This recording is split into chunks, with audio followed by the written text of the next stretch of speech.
Friend, स्वागत है आपका अपने YouTube channel study with student में। फ्रेंड, आज के वीडियो में हम पढ़ेंगे हिंदी साहित्य के इतिहास के बारे में। और आज हम पढ़ने वाले हैं शिव सिंह सेंगर जी के बारे में। तो फ्रेंड, इससे पहले हम गारसा द ताशी के बारे में पढ़ चुके हैं और उनका ग्रंथ था इस्तवार द लाल तेतुर हिंदुस्तानी। और फ्रेंड, हिंदी साहित्य लेखन की जो वास्तविक शुरुआत हुई थी 1839 ईस्वी में, और वो करी थी गारसा द ताशी द्वारा। ठीक है फ्रेंड, साहित्य लेखन की जो वास्तविक शुरुआत हुई थी गारसा द ताशी द्वारा हुई थी। और उन्होंने पहला ग्रंथ लिखा था इस्तवार द लाल तेतुर हिंदुस्तानी। और इस ग्रंथ की जो भाषा थी वो थी फ्रेंच भाषा। ठीक है भाई, तो आज हम पढ़ेंगे शिव सिंह सेगर के बारे में। तो शिव सिंह सेगर का जो ग्रंथ है, इस ग्रंथ का नाम है शिव सिंह सरोज।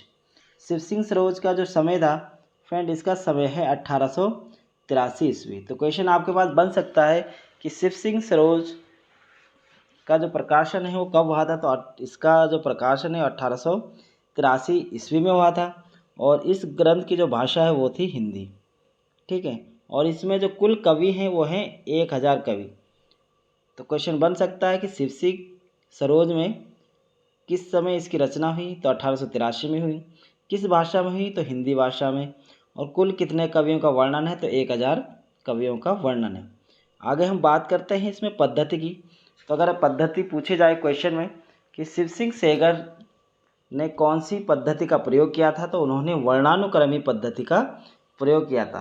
फ्रेंड्स, शिव सिंह सेगर के अलावा गारसा द ताशी ने भी वर्णानुक्रमी पद्धति का प्रयोग किया था इस्तवार द लाल तेतुर हिंदुस्तानी ग्रंथ में। ठीक है फ्रेंड, तो यहाँ से क्वेश्चन बन सकते हैं आपके पास कि वर्णानुक्रमी पद्धति का प्रयोग किस किस लेखक ने किया था। तो गारसा द ताशी और शिव सिंह सेगर ने वर्णानुक्रमी पद्धति का प्रयोग किया था। आगे देखते हैं फ्रेंड, इसमें अगला नोट है, ये काफ़ी इंपॉर्टेंट है। हिंदी भाषा में हिंदी में लिखा गया पहला ग्रंथ। तो जो शिव सिंह सरोज है, यह हिंदी भाषा में लिखा गया पहला ग्रंथ है। और इसके जो प्रकाशक है यह नवोल किशोर प्रेस है, जो कि लखनऊ में है। ठीक है, तो इसका प्रकाशन कौन है, नवल किशोर प्रेस लखनऊ। आगे है इसमें अगला पॉइंट है, शिव सिंह सेगर ने हिंदी साहित्य के इतिहास की शुरुआत 713 ईस्वी से माना है।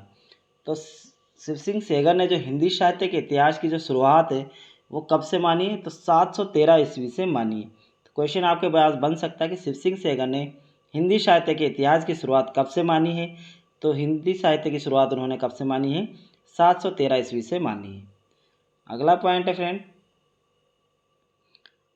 यह पुस्तक शिव सिंह सरोज यानी कि जो शिव सिंह सरोज पुस्तक है 1878 ईस्वी में प्रकाशित हो गई थी। ठीक है फ्रेंड, तो जो शिव सिंह सरोज पुस्तक है यह 1878 में प्रकाशित हो गई थी, किंतु इसका जो कि पुनः संशोधन किया गया और पुनः संशोधन करके इसको 1883 ईस्वी में प्रकाशित किया गया, इसलिए इसका समय 1883 माना जाता है। तो जो शिव सिंह सेगर की जो पुस्तक है शिव सिंह सरोज, यह पुस्तक 1878 ईस्वी में प्रकाशित हो गई थी। और उसके बाद इसमें कुछ पुनः संशोधन किए गए, कुछ नए, और 1883 में इसको दोबारा से प्रकाशित किया गया, इसलिए इसका जो वास्तविक समय है वो 1883।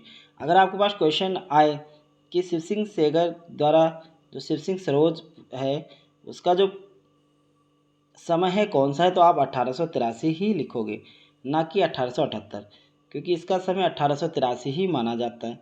ठीक है फ्रेंड, एक बार दोबारा इस पर नज़र मार लेते हैं। तो फ्रेंड, यह ग्रंथ है शिव सिंह सरोज, जो कि किसने लिखा था, शिव सिंह सेगर ने। इसके समय की बात करें तो इसका समय था 1883 ईस्वी में, और इसकी भाषा थी हिंदी। शिव सिंह सेगर ने शिव सिंह सरोज में 1000 कवियों का वर्णन किया है, और इन्होंने यहाँ पर वर्णानुक्रमी पद्धति का प्रयोग किया है। ठीक है, और हिंदी भाषा में हिंदी में लिखा गया यह पहला ग्रंथ है। तो क्वेश्चन बन सकता है, काफ़ी इम्पोर्टेंट है, कि हिंदी भाषा में हिंदी साहित्य का जो पहला ग्रंथ है वो कौन सा है, तो शिव सिंह सरोज है, जो कि शिव सिंह सेंगर द्वारा लिखा गया है। प्रकाशक की अगर हम बात करें तो नवल किशोर प्रेस लखनऊ में इसका प्रकाशन किया गया था। और शिव सिंह सेगर ने हिंदी साहित्य के इतिहास की शुरुआत कब से मानी है, 713 ईस्वी से मानी है।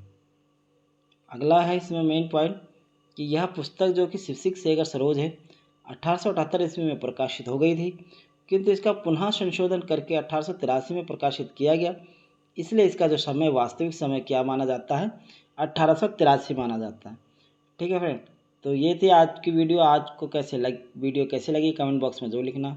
अगर आपको मेरी वीडियो पसंद आती है तो लाइक और शेयर जरूर करें, और आपने अभी तक चैनल को सब्सक्राइब नहीं किया तो चैनल को सब्सक्राइब कर लें और साथ ही साथ बेल आइकन प्रेस कर लें, ताकि मैं जो वीडियो बनाऊँ उसकी नोटिफिकेशन आप तक पहुँच सके। धन्यवाद।